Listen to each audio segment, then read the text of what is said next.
Zazwyczaj zdjęcia karoserii na tym podjeździe zaczynamy o 9 rano. Już kamery są w ruchu, my już jesteśmy gotowi, akcja i od 9 kręcimy. Dzisiaj jest godzina prawie 11. A wiecie dlaczego jest 11, a nie 9? Bo 2 godziny dzisiaj sprzątaliśmy i szorowaliśmy auto, które jest bohaterem dzisiejszego odcinka. Przez 2 lata ani razu nie było na myjni. Przez 2 lata ani razu nie miało sprzątanego wnętrza. Przez 2 lata przejechało 70 000 kilometrów i przez 2 lata te 70 000 kilometrów zrobiły nim 3 kobiety.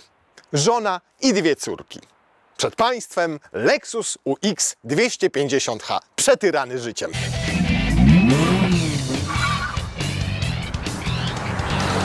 Dzień dobry. A czemu się śmiejesz już? Nie, nic. Śmieję się, ponieważ Państwu chcę pokazać. Tutaj uszkodzone lusterko, nikt nie miał czasu tego reperować. Kto by się przejmował tym, że jest połamane? Porysowane absolutnie każde to plastikowe nadkole i dobrze, że ten samochód je ma, bo gdyby nie te plastikowe nadkola, to byłby lakier porysowany, tak jak na przykład tu w tym miejscu na błotniku, tak jak tutaj na masce, tak jak na wielu elementach tego samochodu. Zobaczcie, jak wygląda z tyłu zderzak. Tutaj na szczęście Lexus zrobił tak, słuchajcie, że klapą bagażnika idealnie przykrył tutaj błotnik i kawałek zderzaka. Bo jak się otworzy, to proszę, dopiero wtedy waszym oczom ukazują się głębokie rysy, których już nawet najsprawniejszy detailer chyba nie usunie przy pomocy polerki i pasty, tylko trzeba to polakierować. Ale Lexus jak najwyraźniej zdaje sobie sprawę, kto jeździ jego samochodami, że głównie są to kobiety, ponieważ jak się zamknie klapę, to już nic nie widać. Świetne rozwiązanie. 2 lata, 70 000 kilometrów. Auto, można powiedzieć, jest w rodzinie karoserii, bo jeździ nim żona naszego producenta od nowości. 70 000 przez 2 lata w miejskim samochodzie to jest dużo, Piotrek. No, ja bym powiedział, że bardzo dużo. I wiesz, co tutaj przez te 70 000 kilometrów i 2 lata przy takim mocnym tyraniu się zepsuło? Lusterko i trochę jest porysowane. No ale to z winy właściciela, natomiast w samym samochodzie absolutnie nic, nawet nie przepaliła się jedna żaróweczka, ponieważ ich tutaj nie ma, tutaj są już LEDy. To żeby uwiarygodnić te 70 000 kilometrów, to otwieram raport Carfax i widzę Lexus UX 250h, lokalizacja Polska, rok modelowy 2023, czyli to już jest poliftingowy, bo końcówka 2022 roku mieliśmy lifting, oczywiście hybryda, moc silnika super wpisali, 261 koni mechanicznych, chyba nawet sumowali, dodali sobie silnik elektryczny. Tak, a to potem wyjaśnimy, na czym ten myk polega. Natomiast uszkodzenia, nie zgłoszono uszkodzeń, czyli tego lusterka wiadomo, no nie miała kobieta czasu. Była zajęta robieniem przebiegu i jazdą na konie. Kradzież, nie zgłoszono kradzieży, złomowanie, nie zgłoszono złomowania, chociaż już by się przydało. Przebieg, dotychczas nie zgłoszono żadnych odczytów licznika kilometrów do tego pojazdu. No nie, bo pierwsze badanie techniczne mamy po 3 latach. Dokładnie. I dopiero jak przejedzie kolejny rok i trzeba będzie zrobić badanie techniczne, to będziemy mieli tutaj wpis, że po 3 latach był taki, a nie inny przebieg. Ewentualnie zostałoby też wpisane, gdyby była kontrola drogowa i policja, tak? I policja tak, bo od kilku lat też wpisują nam we wszystkie systemy przebieg z licznika. 11 maja zarejestrowany 2023 roku. Mamy marzec 2025. Ubezpieczenie ważne. 12 maja 2024 wydane. Więc wszystko się zgadza i to wszystko wynika z raportu Carfax. Co tak kiwasz głową? No na potwierdzenie, że wszystko się zgadza. Jeżeli Wy chcielibyście taki raport Carfax dla samochodu swojego, takiego, który już macie, żeby na przykład sprawdzić, czy poprzedni właściciel nie zrobił z Was w bambuko, albo kupujecie samochód i chcielibyście zweryfikować jego historię, to wejdźcie sobie w opis tego odcinka, kliknijcie link i będziecie mieli 15% taniej taki raport. Na szczęście, ale to już mąż tej pani dopilnował, samochód przynajmniej miał olej wymieniany co 15 000. Gdzie to jest? Pancerna podobno jednostka, 2 litry, wolno ssąca, żadnego turbo, skromne 152 konie mechaniczne, jeszcze skromniejsze 190 Nm. Na szczęście dorzucono do tego silnik elektryczny i to mocny, bo 109 koni i 202 Nm. Natomiast w raporcie Carfaxu sumowano tę moc, ale ta moc się nie sumuje, bo to jest moc systemowa. Te silniki przy różnej prędkości obrotowej osiągają maksymalną moc i maksymalny moment obrotowy, więc moc systemowa tutaj to 184 konie mechaniczne w polifcie, bo w przedlifcie to były 177 konie. Tu mamy wersję z napędem tylko naprzód. Występowało też to auto z wersji z napędem e-Ford, tak to nazwał sobie Lexus, i wówczas jeszcze z tyłu był silnik elektryczny dodatkowy o oszałamiającej mocy całych 7 koni mechanicznych. Nie, to nie jest żart, naprawdę. 7 koni mechanicznych i 50 Nm.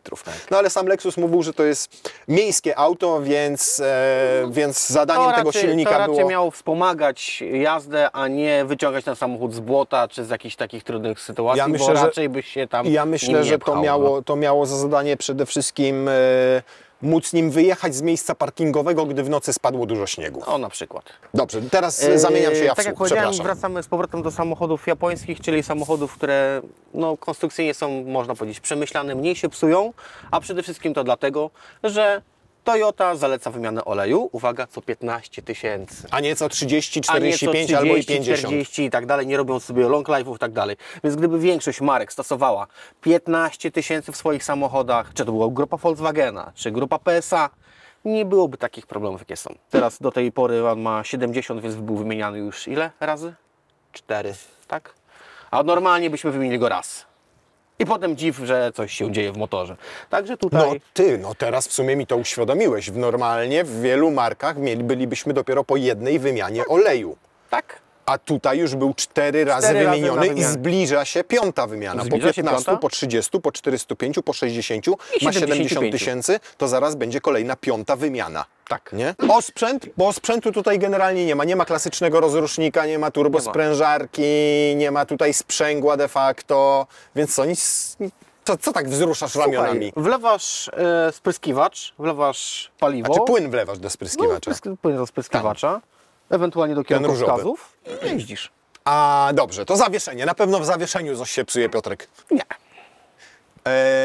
Słuchaj, nie, natomiast... Ale to na pewno ten kijek kiedyś musi się urwać, na 100%. Wiesz co, z przyzwyczajenia na pewno na warsztacie, bo normalnie są siłowniki i możesz próbować zamknąć.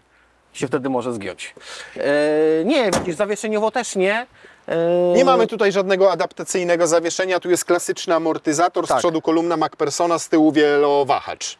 Tak, i teraz tak, jeżeli chodzi o zawieszenie przednie, łącznik stabilizatora, no to chyba najczęstszy przypadek może na to jakieś tam 100 000, 120 000 na naszych drogach, no to około 100 zł zamiennik. Oj. No strasznie, nie? No daj spokój. Niestety amortyzatorów nie ma w zamienniku, więc tutaj już musielibyśmy się posiłować serwisem motoryzowanym, no ale pytanie, co 200 000, 250 kucnia taki amortyzator? No to je może kosztować 700, 800, 1000 zł. Ale tylko Waso wtedy. Tylko Waso, bo zamienników nie ma. A klocki hamulcowe, tarcze? Słuchaj, jeżeli chodzi o klocki hamulcowe, to tak jak widzisz, mam tutaj małe hamulce, mała średnica tarczy. Koszty zamiennikowe takiej tarczy to jest między 300 a 350 zł za sztukę. Za tarczę? Za tarczę. Ile? 300-350 zł. I tu mówię o takiego wiodącego producenta. No i klocki około 300 zł. Przy czym też się zużywają wolniej, bo w hybrydach nawet dwukrotnie wolniej niż w klasycznym samochodzie spalinowym, bo hamowanie masz regeneracyjne, 70 000, zobacz jak one wyglądają. No nie, nawet tutaj powiem Ci, że nie czuję jakoś specjalnie zużycia tej tarczy. Moim zdaniem jeszcze drugie tyle bez problemu przejadą do 150. Sufmiarka w palcu, nie? Co? No jasne, a przynieść Ci sufmiarkę, zmierzysz? No ale weź, Ty jesteś ekspert, no. Ile jeszcze przejadą? Nie, no nówki. No. Nówki, sztuki nieśmigane. To ja Ci pokażę teraz wadę tego auta. Poza oczywiście wszystkimi tymi pięknymi ryskami i śladami po użytkowaniu. Proszę, to jest największa wada tego samochodu. Tutaj daliśmy nową matę do bagażnika tego Proline'a, wcześniej nie było tutaj maty. Ale przez 2 lata od nowości ten samochód przejeździł z matami, nawet latem. Naszego partnera, czyli Proline'a, zobacz jak one wyglądają po 2 latach. No nic. I naprawdę były tyrane, bo dziewczyny, czyli... Fajnie, że chroni jeszcze ten tunel środkowy, nie? Córki Izy jeżdżą też na koniach, w związku z czym, znaczy jeżdżą na konno jeżdżą, uprawiają ten sport. Zobacz, po 2 latach tak wygląda ta, nawet trudno to nazwać gumą. Jest w idealnym stanie, nigdzie się nie wypaczyło, nadal świetnie leży, nie były przez 2 lata wymienione. I fajne jest też to, że po środku masz osłonę, one są łączone, w związku z czym zabezpieczasz całą podłogę z tyłu. przy kanapie, a nie tylko odrębnie prawą, lewą część, a jest środek i tak masz i tak wciskać się tutaj w te rowki, piach, wszystko i wchodzi w wykładzinę. No, zazwyczaj piach tą się właściwą. wciska we wrowki, nie? 320 litrów. Zobacz, jak wysoko jest próg załadunkowy. Tutaj jest jeszcze, no trudno to nazwać podwójną podłogą bagażnika. Dużo plastiku tutaj, no przynajmniej jest miejsce na graty, takie jak trójkąt, jak apteczka, jak ucho do wyciągania samochodu, jak ci się zakopie czteronapędówka w śniegu z mocą 7 koni z tyłu. To oczywiście można jeszcze troszkę gdzieś tam dźwignąć i podnieść, no ale tam już nic nie ma, jest tylko wygłuszenie. Nie, Czekaj. O. nie ma co kombinować. Tutaj jest jeszcze. No dokładnie, porozbierasz to wszystko. Tak. Ta? Jest? Tak, tu mam No i jeszcze- widzisz, puść, jeżeli możesz, to też puść. Podłogę można obniżyć w ten sposób, ale nie jest to taka pełnowymiarowa i sensu stricte podwójna podłoga, bo zobacz, tutaj po bokach pozostają ci takie półki, no to jest gigantyczna wręcz, nie? I tu znowu kolejny, akumulator mamy, ten nie trakcyjny, tylko akumulator odpowiadający za zasilanie akcesoriów 12V, miejsce na tą gaśnicę, jak to się nazywa, tutaj co jest? Haczyk, tutaj jest, tu jest gniazdo zapalniczki, tu jest drugi haczyk i znowu zobacz, wszędzie syf, wszędzie brud, wszędzie podrapane, na szczęście tutaj te boki są wyłożone wykładziną, więc nie jest to porysowane i podrapane poza plastikowymi elementami. Jak przewozisz jakieś sobie przedmioty, które wymagają przymocowania do podłogi, no to masz tutaj te haczyki, ale z tej strony są, tutaj są, tutaj, tu w tym miejscu. wewnątrz. Ale przewieziesz w to i przymocujesz tylko w momencie, kiedy podłoga jest wyżej. Ta półeczka nad tym bagażnikiem, Jak na plaży zapomnisz parawanu, to... tak, to se możesz wbić w piasek. No dobrze, dawaj te walizki, zobaczymy ile tutaj czego wejdzie. Czy dwie mniejsze? Prawie weszło. No nie, ale zdecydowanie to nie jest, ty, zobacz, wpasowało się idealnie. No i to by było na tyle. Nie zamknie się? Nie, no tam spróbuj to bokiem. Nie, to nie O. wejdzie, to nie. Chociaż... Ty, zobacz, patrz. Ty. Na dwie. Elektryka bagażnika, panie. No nie jest to mistrz przestronności, jeżeli chodzi o bagażnik. I nie jest to też mistrz przestronności, jeżeli chodzi o miejsce na tylnej kanapie. Dlatego cieszę się, że to ty będziesz z tyłu siedział, Już nie ja. właśnie czuję dreszcze na myśl o tym, że mam tam wejść teraz. To, na co patrzycie, takie ładne, brązowe, orzechowe, to nie jest prawdziwa skóra. To jest Tahara, tak to nazywają w Lexusie i to jest sztuczna po prostu skóra, ale jak na sztuczną skórę, powiem Ci, jak na 70 000 kilometrów i jak na to, że samochód naprawdę był tyrany, bo te dwie dziewczynki tutaj lat tam chyba 15 i 12, czy tam 14 i 11, coś takiego, jak jeżdżą na te konie, to się przebierają w środku. Ten fotel tutaj był cały po prostu od buciorów, w czarnych śladach. Myliśmy to z 15 minut.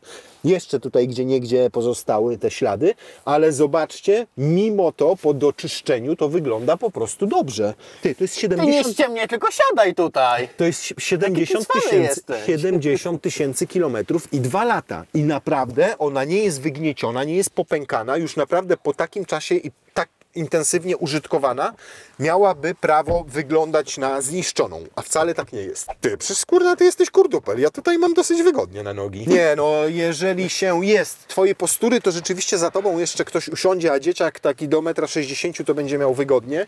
Pionowo dosyć jest oparcie tej tylnej kanapy, to jest raz. Na szczęście mam miejsce tam pod spodem na stopy, na kolana, no to jak widzicie.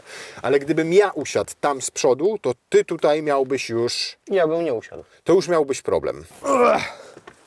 No nie, ja tutaj tak absolutnie nie. Walę normalnie to. I to jest maks i powiem Ci też nie czuję się tutaj jakoś spektakularnie wygodnie. A to usiądź tak, żebyś miał wygodnie. Oj, panie kochany. Oho. No i co? No dobra, no to teraz ja mam wbite kolana w fotel i to dosyć głęboko. Okej, no i czuję je nawet na I ty swoich czujesz plecach. teraz na swoich plecach. Tak. Także no ja już nie mam wygodnie. Dobra. Ale tak, tak jest w porządku. to możemy do kina jechać. Dalej nie jadę. Do kina. Do kina. Zapraszasz? Rozłóż podłokietnik, teraz będę Cię instruował, co pokazywać. Jest? Jest, mamy podłokietnik. Szeroki dosyć. Szeroki, wygodny. No i otwarte miejsce na kubeczki, cup holder. Fajny. kanapa składa się w proporcji, widzę, 60 na 40, więc nie przewieziemy dłuższych przedmiotów i 4 osób na pokładzie. I fajnie, bo podłoga wtedy jest płaska, jak złożymy fotele.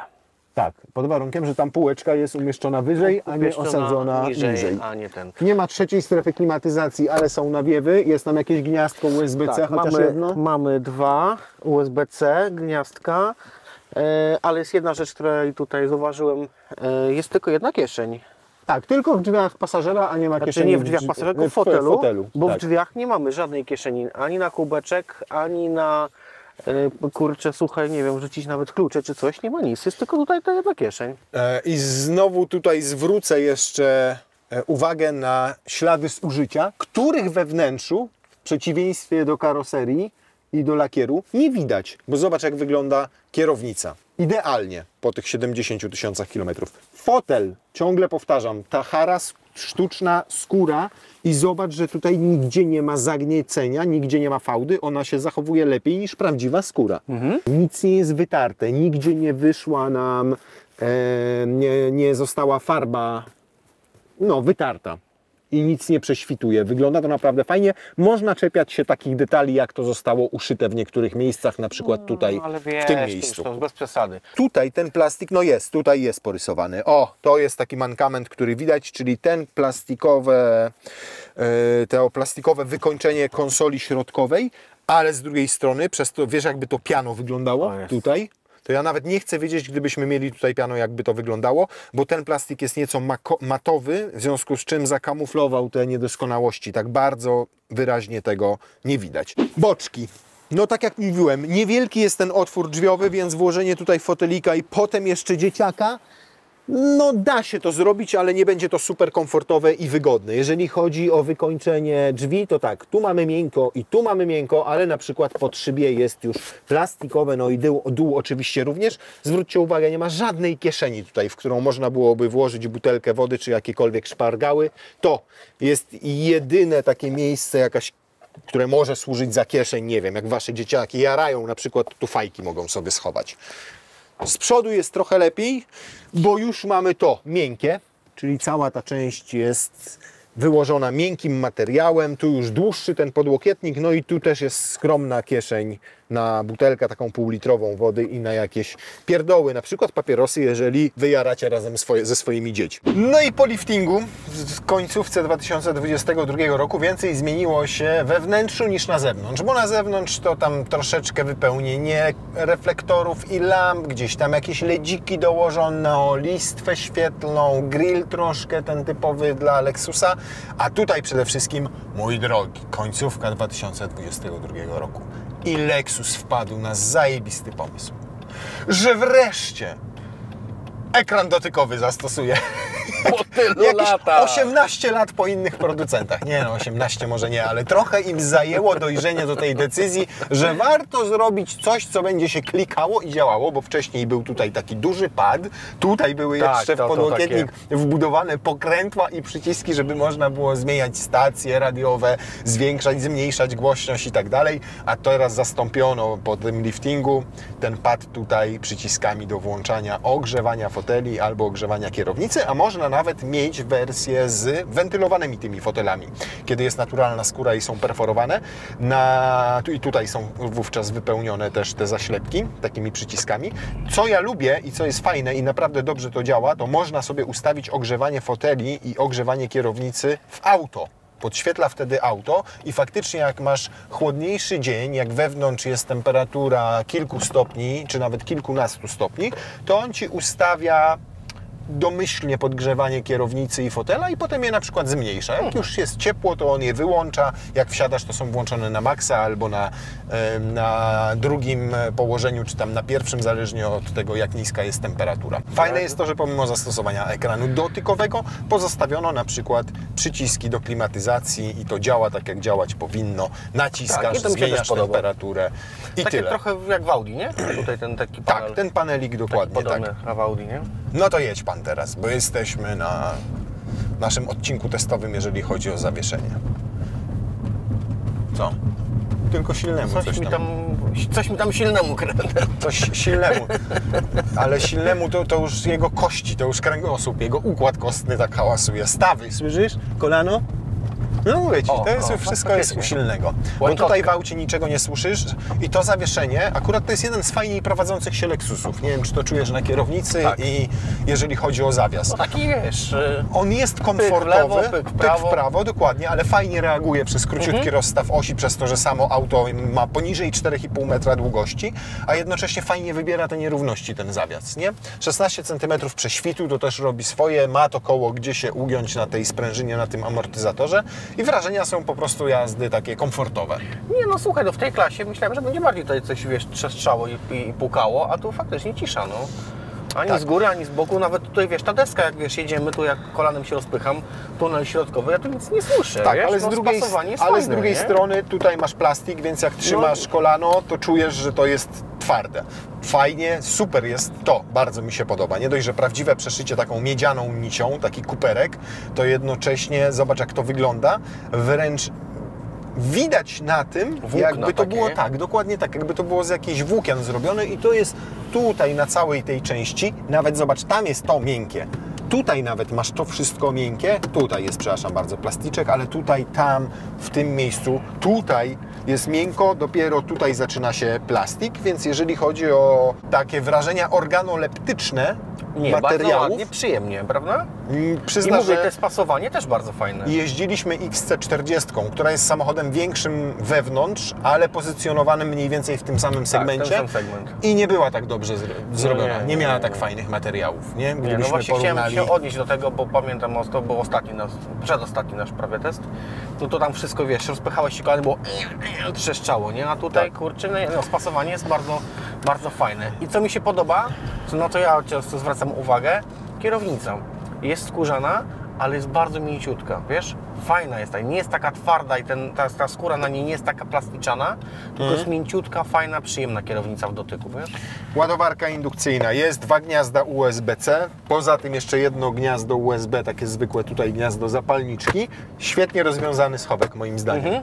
Często jak musisz schowek otworzyć do góry, to gdzieś łokciem jest to tak mało po prostu praktyczne. Musisz go otworzyć i potem jeszcze rękę zabrać. Tutaj otwierasz na bok, masz dostęp do wszystkiego, szczególnie od strony kierowcy, kiedy robisz to prawą dłonią.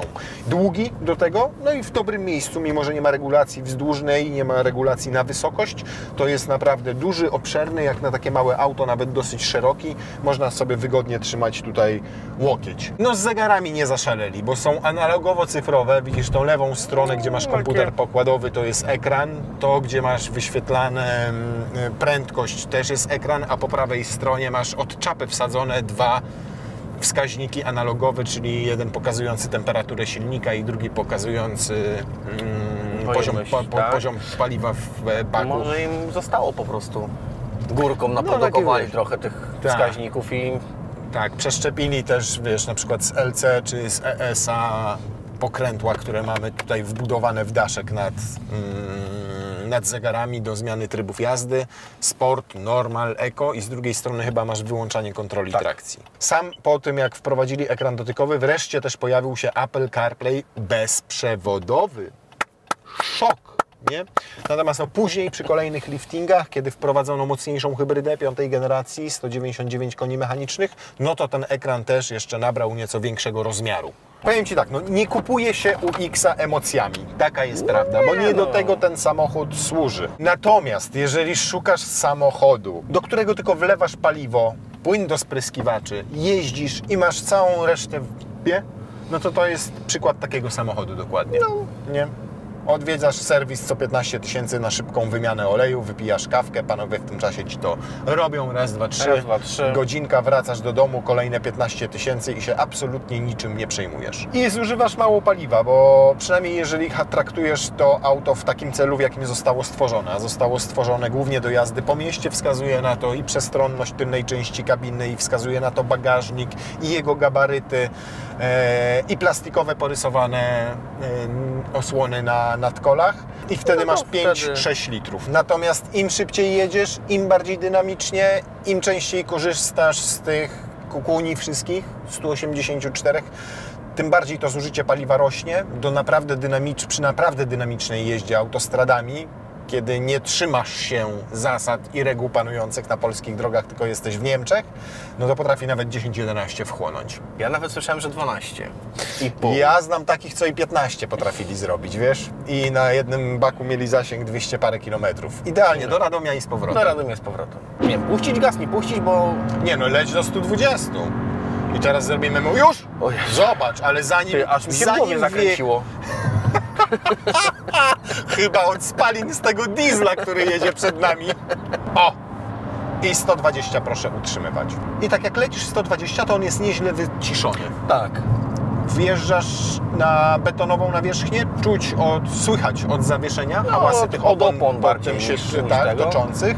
Natomiast do tych 120, 140 jest naprawdę nieźle wyciszony. No później już zaczyna się rzeczywiście szumy tutaj w okolicach przednich słupków, ale i tak nie ma naprawdę dramatu.